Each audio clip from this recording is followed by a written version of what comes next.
Meditations by Marcus Aurelius, a Roman emperor, Stoic philosopher, and one of history's most influential thinkers.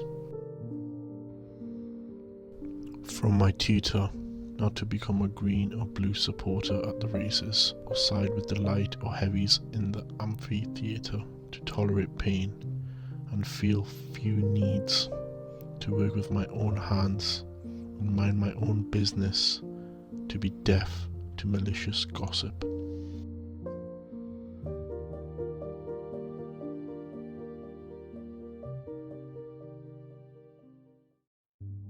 Meditations by Marcus Aurelius, a Roman emperor, Stoic philosopher, and one of history's most influential thinkers.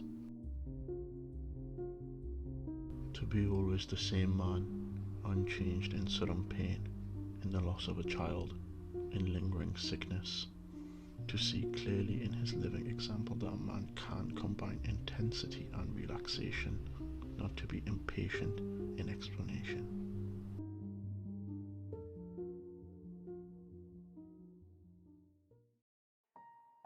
Meditations by Marcus Aurelius. No, think like this, as if you were on the point of death. You are old.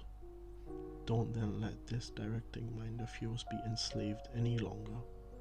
No more jerking to the strings of selfish impulse. No more disquiet at your present or suspicion of your future fate.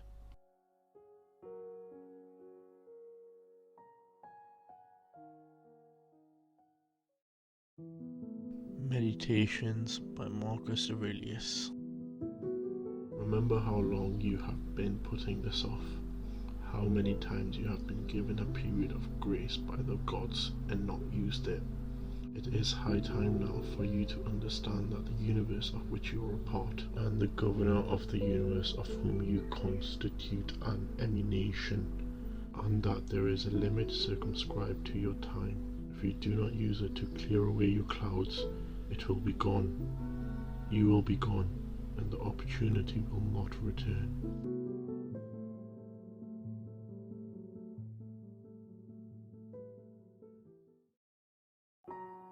Meditations by Marcus Aurelius.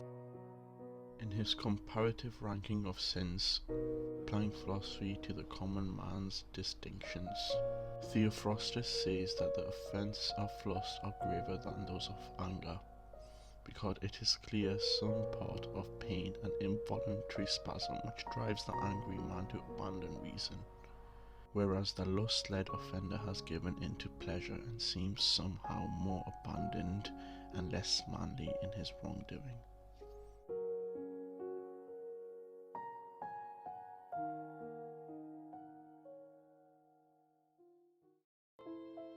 Meditations by Marcus Aurelius.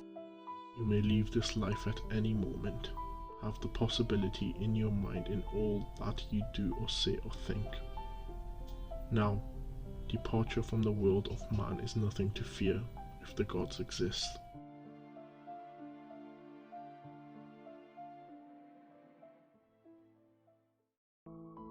Meditations by Marcus Aurelius. Nor would they have made so great an error, through lack of power or skill, as to have good and bad feelings indiscriminately on good and bad people alike. Yes, death and life, fame and ignominy, pain and pleasure, wealth and poverty, all these come to good and bad alike, but they are not in themselves either right or wrong, neither then are they inherent good or evil.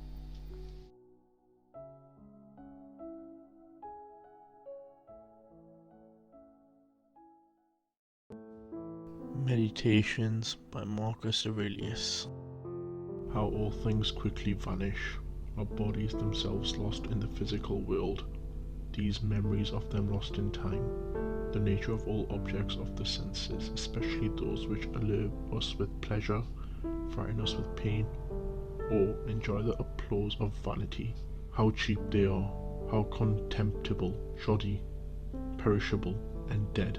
These are the matters of our intellectual faculty to consider. consider.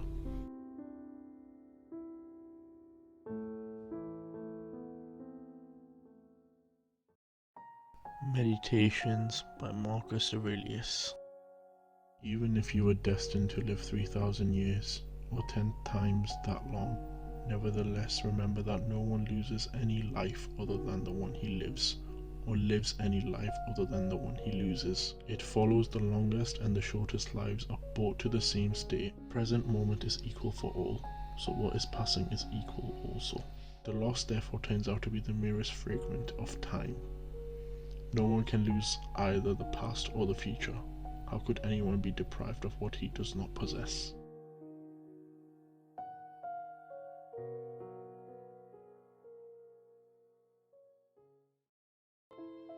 Meditations by Marcus Aurelius. Both the longest lived and the earliest to die suffer the same loss.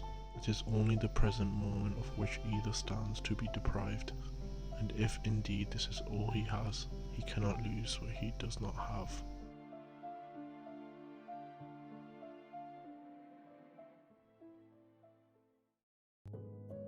Meditations by Marcus Aurelius. What is death?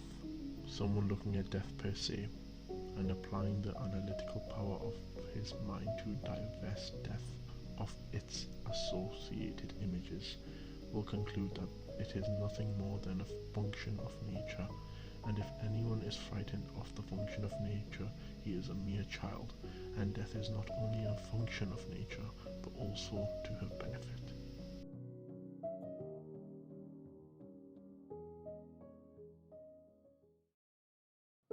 Discourses by Epictetus. What should we have ready at hand in a situation like this? The knowledge of what is mine and what is not mine, what I can and cannot do. I must die, but must I die bawling? I must be put in chains, but mourning and groaning too. I must be exiled, but is there anything keeping me from going with a smile, calm and self-composed?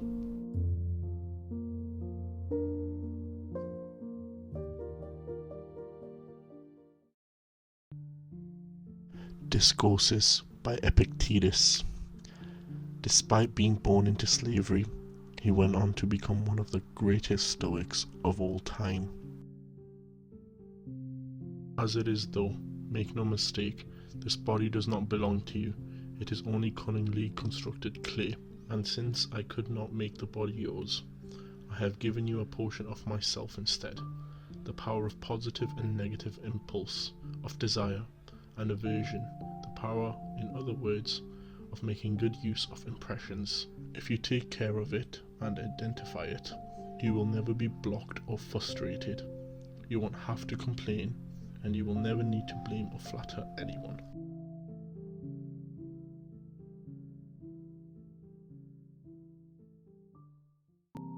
Discourses by Epictetus.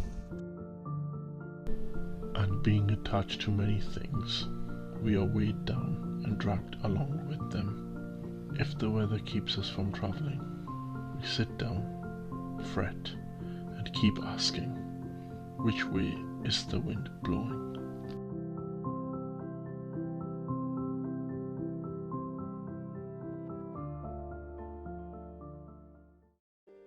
Discourses by Epictetus. What should we do then? Make the best use of what is in our power and treat the rest in accordance with its nature. And what is nature? However God decides.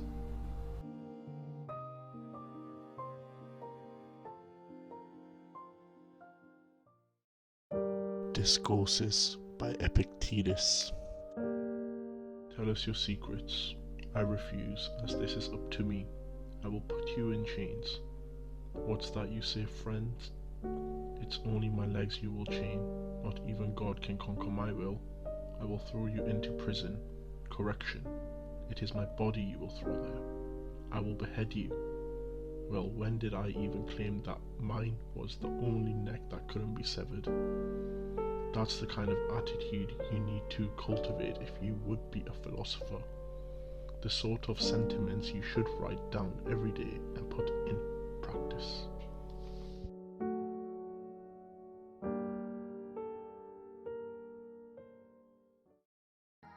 Discourses by Epictetus. I have to die. If it is now, well then I die now. If later, then now I will take my lunch, since the hour for lunch has arrived, and dying I will tend to later. How, as someone who knows that you have to return what belongs to someone else.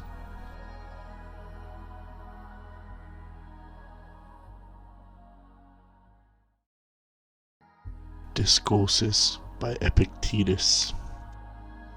Man, the rational animal, can put up with anything except what seems to him irrational. Whatever is rational is tolerable. Physical hardship are not intolerable by nature.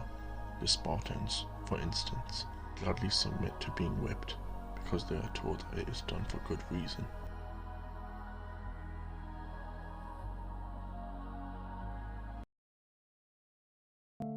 Discourses by Epictetus.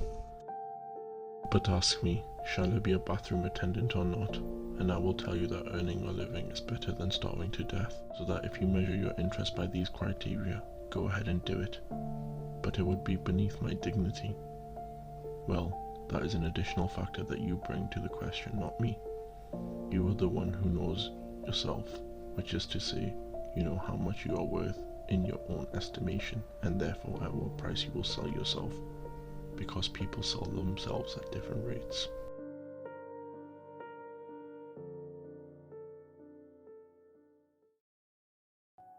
Discourses by Epictetus. So if you want to know if life or death is better, the answer I give is life. If you ask about pain versus pleasure, I say pleasure is preferable.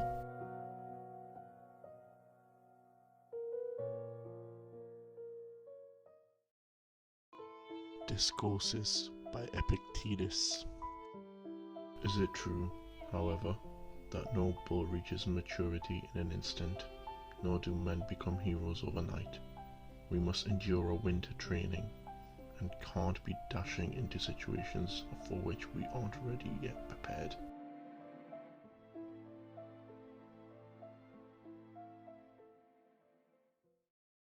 Letters from a Stoic by Seneca, Roman philosopher, statesman, and one of the most influential figures in Stoicism. Judging from what you tell me and from what I hear, I feel that you show great promise. You do not tear from place to place and unsettle yourself from one move to another. Restlessness of this sort is symptomatic of a sick mind. Nothing, to my way of thinking, is a better proof of a well-ordered mind than a man's ability to stop where he is and pass some time in his own company.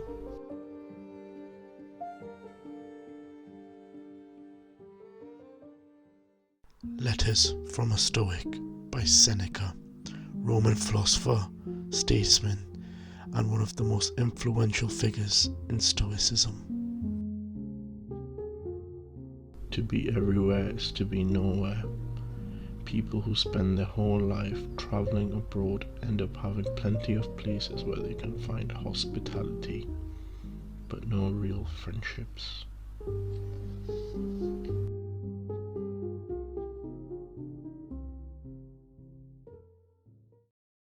Letters from a Stoic by Seneca. Nothing hinders a cure so much as frequent changes of treatment. A wound will not heal over if it is being made the subject of experiments with different ointments. A plant which is frequently moved never grows strong. Nothing is so useful that it can be of any service in the mere passing.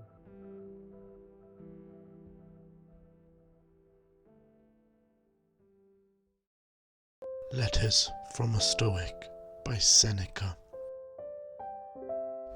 It is not the man who has too little who is poor, but the one who hankers after more. What difference does it make how much there is laid away in a man's safe or in his bonds? how many head of stock he grazes, or how much capital he puts away out at interest. If he is always after what is another's and only counts what he has yet to get, never what he has already. You ask what is the proper limit to a person's wealth. First, having what is essential, and second, having what is enough.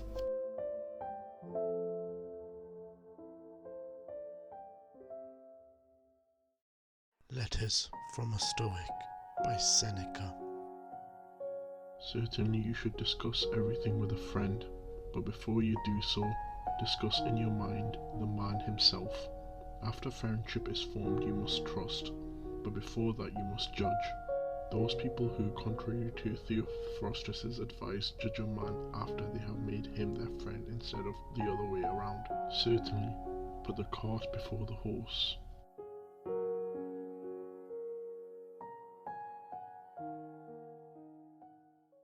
Letters from a Stoic by Seneca. You should, I need hardly say, live in such a way that there is nothing which you could not see as easily tell your enemy as you keep to yourself. By seeing that certain matters do arise in which convention decrees silence, the things you should share with your friends are all your worries and deliberations. Regard him as loyal, and you will make him loyal. Some men's fear of being deceived has taught people to deceive them. By their suspiciousness they give them the right to do the wrong thing by them.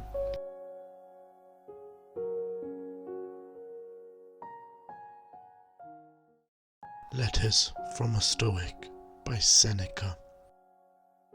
There are certainly people who tell any person they meet things they should only be confided to friends, unburdening themselves to whatever is on their minds into any ear they please.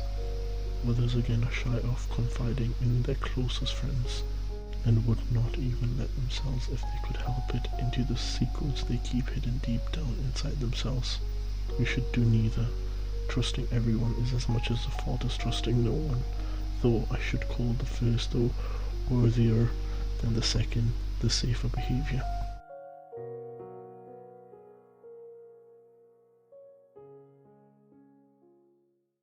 Letters from a Stoic by Seneca. Some men have shrunk so far into dark corners that objects in the bright daylight seem quite blurred to them.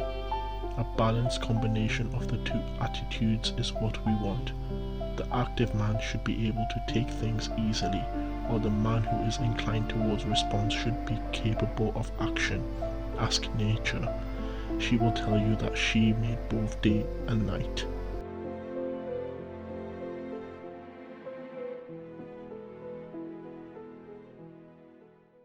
Letters from a Stoic by Seneca. Refrain from following the examples of those whose cravings is for attention, not their own improvement, by doing certain things which are calculated to give rise to comment on your appearance or way of living generally.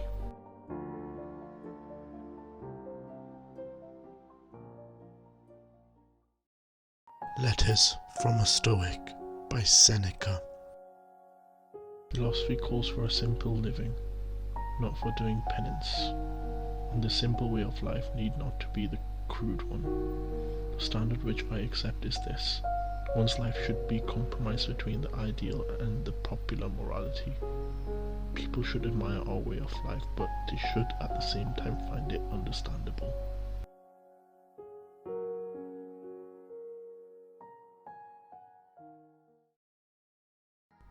The Revival of the Religious Sciences by Imam al-Ghazali, scholar, theologian, and one of the greatest minds of the Islamic world. It is understood from this verse that the rank of a learned man and their honor are much higher. God says, "Those who are believers among you and are the learned, God will increase their rank." Hazrat Ibn Abbas said about them, "The rank of the learned is 700 times more than that of the believers, and the difference between the two ranks is the distance of the path of 500 years.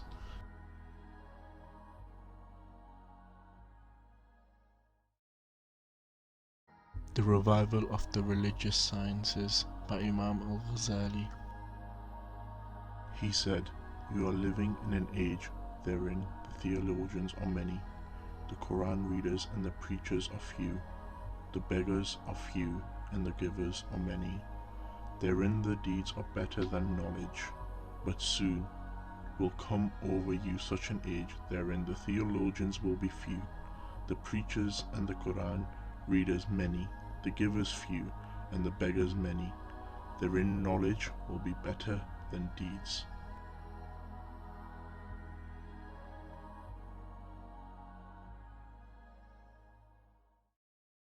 The Revival of the Religious Sciences by Imam al-Ghazali. O Camille, knowledge is better than wealth. Knowledge guards you, but you are guarding wealth. Knowledge dispenses justice, while wealth seeks justice. Wealth decreases with expense, while knowledge increases with expense. He said, "A learned man is better than the one who prays and fights in the way of God. When a learned man dies, such a calamity befalls on Islam which cannot be removed except by his successor. All men are dead, only the learned are alive."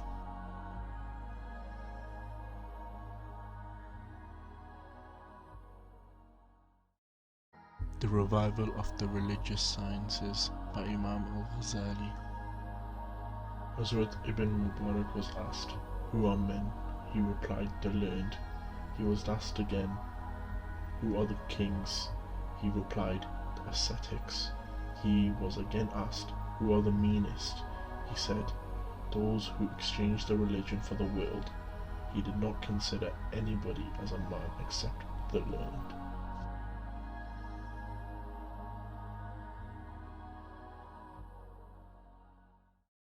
The Revival of the Religious Sciences by Imam al-Ghazali. Once a saint was asked, "Does not a sick man die for want of food, drink, and medicine?" The people said yes. He said, "Such is the condition of the heart. When the heart is not given wisdom and knowledge for 3 consecutive days, it dies. It is a variable truth that the food of the heart is knowledge and wisdom."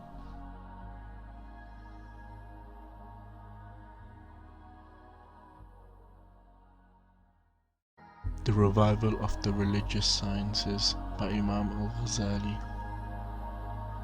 When he leaves the world and its works, his power of sense goes away, just as excessive fear keeps one forgetful for a moment of the pangs of wounds. But when death takes away the burden of this world from a man, he repents at the advent of his death, but it comes to no use.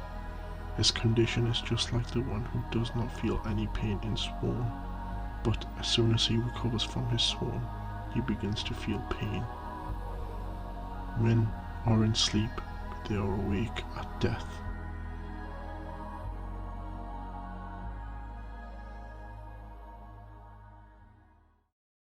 The Revival of the Religious Sciences by Imam al-Ghazali. A certain wise man was once asked, "Which thing is to be hoarded?" He replied, "That thing which remains with you even if your boat capsizes, that is knowledge."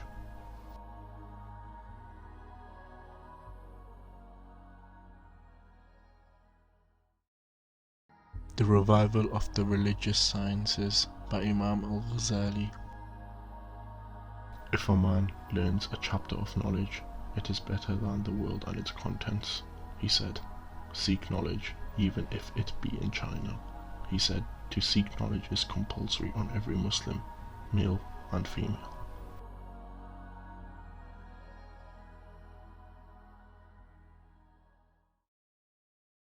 The Revival of the Religious Sciences by Imam al-Ghazali. Jesus Christ, peace be upon him, said, "He who acquires knowledge, acts up to it and teaches it to the people, will be called great in the kingdom of heavens."